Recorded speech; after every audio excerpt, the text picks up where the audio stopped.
Достар, Қазақстанда новинка семейный автокөлік десек те жатат негізі бар ғой. Мына семьясы үлкен адамдарға дәл осы көлік Чанган X7 автокөлігі келіп отыр ғой. Қараңыздаршы, басқаларында мынау қатты, жұмсақ деп ойлаушы едік, но бірақ қатты мынау бар ғой. 360 камера, передний камера, боковой камера барлығы бар. Линзалары өте керемет. КС55-тегідей бірақ линза емес, мына жақтағы барлығы жанады. 19 размерде. Полный крыша панорама, полный кожаный, қараңыздар, полностью ашылады. Мына жақта бұл 1/5 турбина робот болып келеді. Машинада полный подогревтердің барлығы бар. Айналары, боковой, круиз контроль. Мына жақта 360 камера, бәрі толықтай көрсетеді.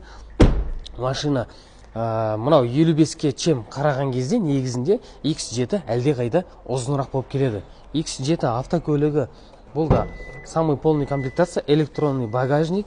Мынауны қараңыздар, багажнигі өте кең, ал ана сидениясын жатқызып қойдық, чтобы адамдар көрсін деп. Біздің қазақтар обязательно міндетті түрде бір нәрсені тасиды, либо болмаса бала шағасын осы жерге жатқызып алып, басқа қалаға, тауға қыдырған кезде өте керемет машина.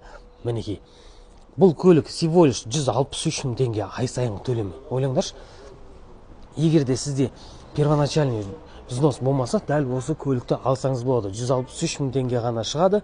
Егер де пенсионеріңіз жоқ болса, без первоначальный взноссыз бұл машина 248 мың теңгеден шығатын болады. Келіңіздер, міндетті түрде хабарласыңыздар, алсаңыздар, дәл осындай керемет көлікті алып беретін боламыз. Алматы қаласы, Елейский тракт 10 адресі бойынша келіп, машинаның бәрін көрсеңіздер болады.